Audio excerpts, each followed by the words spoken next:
9월 3일 목요일 새벽기도의 말씀입니다. 본문은 창세기 37장 18절부터 36절까지 말씀인데 제가 29절부터 36절까지를 봉독해 드리도록 하겠습니다. 루벤이 돌아와 구덩이에 이르러 본즉 거기 요셉이 없는지라 옷을 찢고 아우들에게로 되돌아와서 이르되 아이가 없도다. 나는 어디로 갈까? 그들이 요셉의 옷을 가져다가 순념소를 죽여 그 옷을 피에 적시고 그의 채색 옷을 보내어 그의 아버지에게로 가지고 가서 이르기를 우리가 이것을 발견하였으니 아버지 아들의 옷인가 보소서 하매 아버지가 그것을 알아보고 이르되 내 아들의 옷이라. 악한 짐승이 그를 잡아먹었도다. 요셉이 분명히 찢겼도다 하고 자기 옷을 찢고 굵은 배로 허리를 묶고 오래도록 그의 아들을 위하여 애통하니 그의 모든 자녀가 위로하되 그가 그 위로를 받지 아니하여 이르되 내가 슬퍼하며 스올로 내려가 아들에게로 가리라 하고 그의 아버지가 그를 위하여 울었더라. 그 미디안 사람들은 그를 애굽에서 바로의 신하 취니대장 보디발에게 팔았더라. 아멘. 오늘 본문을 가지고 요셉을 파는 형제들이라는 제목으로 함께 하나님의 말씀을 살펴보기를 원합니다. 지난 시간 37장 앞부분에서 이 청소년기의 요셉에게 있었던 이 특별한 사건을 기록하고 있었습니다. 그 내용이 오늘 본문까지 계속 이어지고 있는데 바로 어떤 일들이 있었습니까? 그 사건 속에 우리가 살펴볼 수 있는 키워드 단어가 두 가지가 있는데 하나는 채색옷 그리고 또 하나는 바로 꿈이라는 단어였습니다. 먼저 이 채색옷의 핵심은 이 야곱의 바로 요셉에 대한 편애입니다. 물론 야곱의 입장에서는 노년에 얻은 아들이었기 때문에 분명 남다른 그런 애틋한 마음이 요셉에게는 있었을 것입니다. 하지만 문제는 바로 다른 자녀들보다 더 사랑했기 때문에 지어 입혔던 이 채색옷, 바로 이것이 바로 다른 형제들에게는 상처가 되고 그리고 또 시기의 출발점이 되었다는 사실입니다.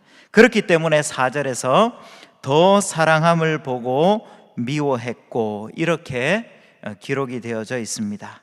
뿐만 아니라 또 앞으로의 요셉의 인생을 가장 바꾸게 되는 중요한 사건이 바로 꿈이라는 단어로 대변될 수 있는데 여기에 요셉의 철없는 말과 행동이 이를 더 키우게 되는 것을 우리는 함께 살펴보았습니다. 그 꿈의 내용인즉슨 우리 성도님들이 잘 아시는 것처럼 밭에 곡식단을 함께 먹는데 바로 요셉의 단은 일어서고 그리고 형제들이 단이 자신의 단을 향해서 둘러서서 절을 하더라는 겁니다. 아마도 이 이야기를 들은 형제들은 아마 그것 때문에 마음이 많이 불편했을 것 같습니다. 우리를 하더라도 이 이야기를 듣고 좋아할 사람은 없었을 것입니다. 만약 이것이 하나님이 주신 꿈이었다 하더라도 자신만 이렇게 간직한 채 하나님께서 앞으로 어떤 일들을 행하실까 그것들을 좀 기다리면서 좀 이렇게 살펴볼 수 있었더라면 어땠을까 이런 생각을 한번 해보게 됩니다. 하지만 요셉은 형제들에게 그 꿈 이야기를 들려주게 되고 형들은 그 이야기를 마음속에 간직하게 되는 것이죠.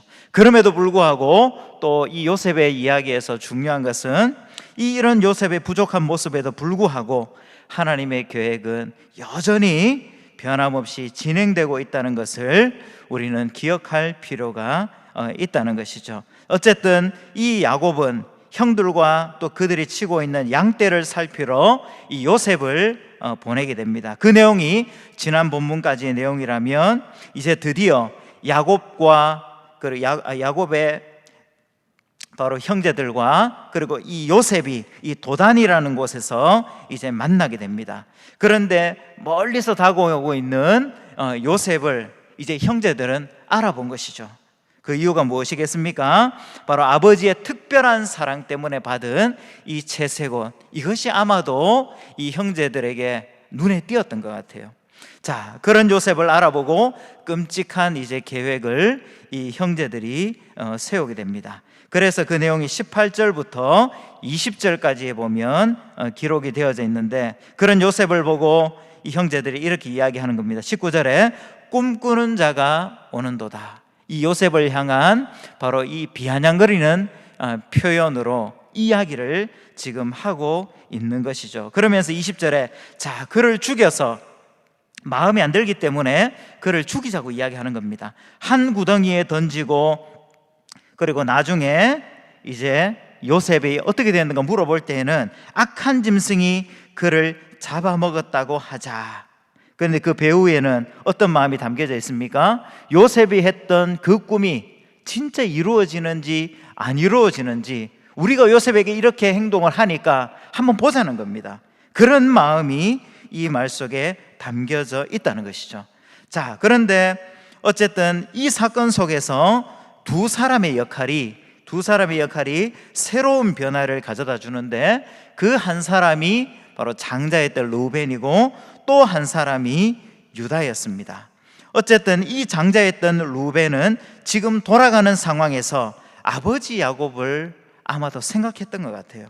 그리고 또한 요셉을 향한 그런 측은한 마음도 가지고 있었던 것 같은데, 이렇게 제안을 하는 겁니다. 그래서 22절에 루벤이 또 그들에게 이르되 피를 흘리지 말자. 그를 광야 그 구덩이에 던지고 손을 그에게 대지 말라 하니, 이는 그가 요셉을 그들의 손에서 구출하여 그의 아버지에게로 돌려보내려 함이었더라. 이 장자인 형의 말이었기 때문인지는 몰라도 형제들은 그 말에 동의를 하고 요셉을 구덩이에 던져버리게 되는 것이죠. 자, 그렇다면 이 요셉이 들어가게 된 이 구덩이는 그 당시에 이제 한 2m에서 6m, 그리고 깊게는 8m 정도까지 깊게 이 파괴되는 그런 웅덩이인데, 때로는 감옥처럼 사용하기도 하고 또 다른 용도로 쓰이기도 했던 바로 그런 구덩이였습니다. 자, 그런 요셉을 그 구덩이에 빠뜨리고 난 이후에 이제 형제들이 앉아서 밥을 먹게 됩니다. 그런데 이제 또 한 사람, 바로 이 유다가 그곳을 지나가는 이스마엘 사람들을 보고 형제들에게 이렇게 이야기를 하는 것이죠. 26절에 우리가 우리 동생을 죽이고 그의 피를 덮어둔들 무엇이 유익할까? 자, 그를 이스마엘 사람들에게 팔고 그에게 우리 손을 대지 말자. 그는 우리의 동생이요 우리의 혈육이니라. 어떤 마음이 유다에게 찾아왔는지는 모르지만 어쨌든 이 동생을 죽이는 것보다는 어쨌든 혈육이고 동생이기 때문에 살려서 그냥 지나가는 이 상인들에게 팔아버리자, 이렇게 이야기를 하는 것이죠. 그래서 바로 이 미디안 상인들에게 은 20세겔을 받고, 그 당시에 이 노예의 몸값 정도의 금액이 되는 겁니다. 그 금액을 받고 애굽으로 요셉을 팔아버리게 되는 것이죠.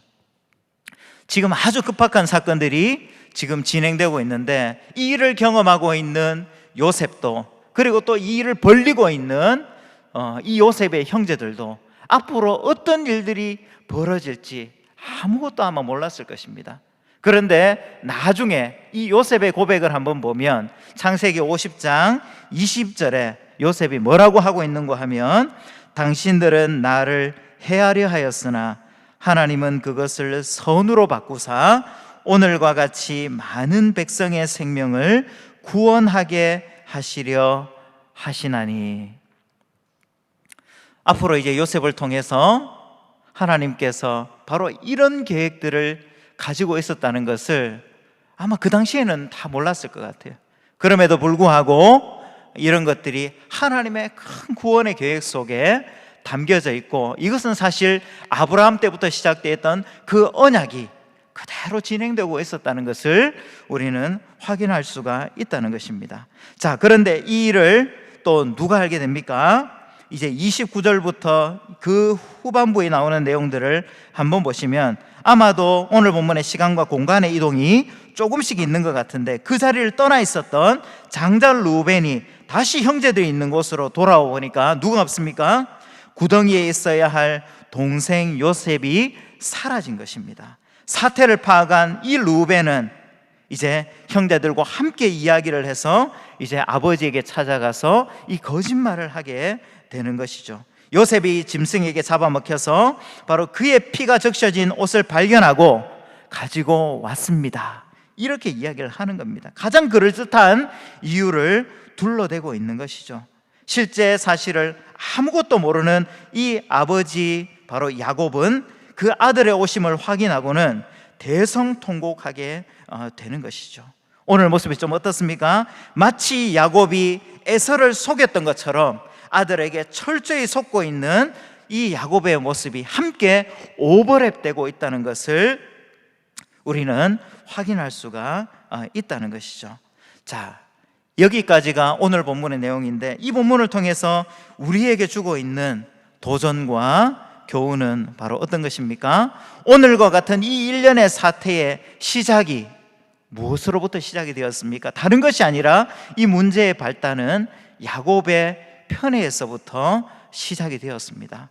요셉을 더 사랑했기 때문에 지어준 바로 이 채색옷, 그리고 또 자신에게 주었던 바로 그 꿈에 대한 이야기를 했던 바로 이 요셉, 그래서 생긴 바로 이 시기와 질투가 얼마나 강력한 힘을 가지고 있는지를 우리에게 철저하게 보여주고 있다는 것이죠. 결과적으로는 강도가 조금씩 약해지기는 했지만 결국에는 이 사랑하는 형제인 이 바로 요셉을, 그리고 또 야곱의 아들을 팔아버리게 되는 그런 결과로 이제 마무리가 되고 있다는 것을 볼 때에 우리는 아가서 8장 6절에 보면 이런 말씀이 있습니다. 너는 나를 도장같이 마음에 품고 도장같이 팔에 두라. 사랑은 죽음같이 강하고 질투는 수월같이 잔인하며 불길같이 일어나니 그 기세가 여호와의 불과 같으니라.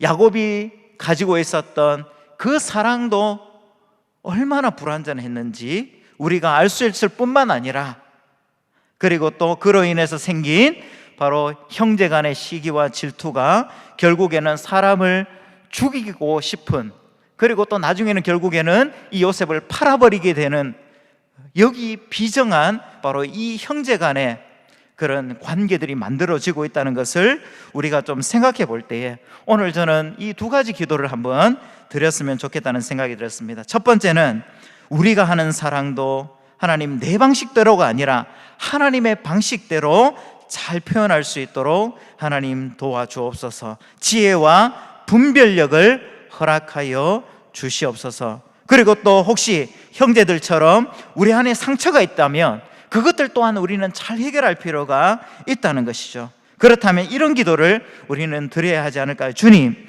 저의 상처가 동일하게 다른 사람들을 죽이는데 사용되지 않게 하여 주시옵소서. 오히려 이것이 더 큰 성숙과 또 믿음에 이르는 통로가 되게 하여 주시옵소서. 그런 은혜가 우리 가운데 있기를 원합니다. 그리고 또 마지막 한 가지로는 살펴보고 싶은 것은 바로 비록 요셉의 채색옷은 이 형제들에 의해서 벗겨지고, 그리고 이제 더 이상 내려갈 수 없는 그 구덩이에 빠진 바로 요셉, 아마 많은 생각들을 했던 것 같아요. 그럼에도 불구하고 지금 그 진행되는 일들 속에 하나님은 여전히 새로운 일들을, 새로운 옷을 준비하고 계셨고, 그리고 또 구원의 손길을 베풀고 계셨다는 그 사실, 바로 이것이 요셉에게는 끝이 아니었다는 것을 우리는 기억할 필요가 있다는 것이죠. 이후에 요셉을 보면 따라다니는 수식어가 바로 무엇입니까? 하나님이 요셉과 함께 하심으로 형통하였다. 이것이 요셉을 따라다니는 바로 수식어였습니다. 바로 요셉과 함께 하셨던 하나님을 바라보며 끝까지 동행하는 삶을 살아가는 바로 저와 우리 성도님들이 되시면 참 좋겠습니다. 어느 때보다도 코로나의 참 어려운 시간들을 저희들 보내고 있지 않습니까? 다시 한번 이제는 회복의 시대를 이제 준비하고 있었는데 또다시 과거에 또 코로나 처음의 시대로 돌아간 것 같은 그런 느낌을 받는 바로 이 시간에 우리는 그럼에도 불구하고 여전히 우리와 함께 하시고 또 새로운 것들을 준비하고 계시는 그런 하나님을 바라보며 살아가는, 그래서 하나님의 또 기쁨이 되는, 하나님의 또 승리의 삶을 또 올려드릴 수 있는 그런 저와 우리 모든 성도님들 되시기를 주님의 이름으로 축복합니다. 오늘 주신 말씀을 함께 기억하면서 우리 함께 기도하도록 하겠습니다.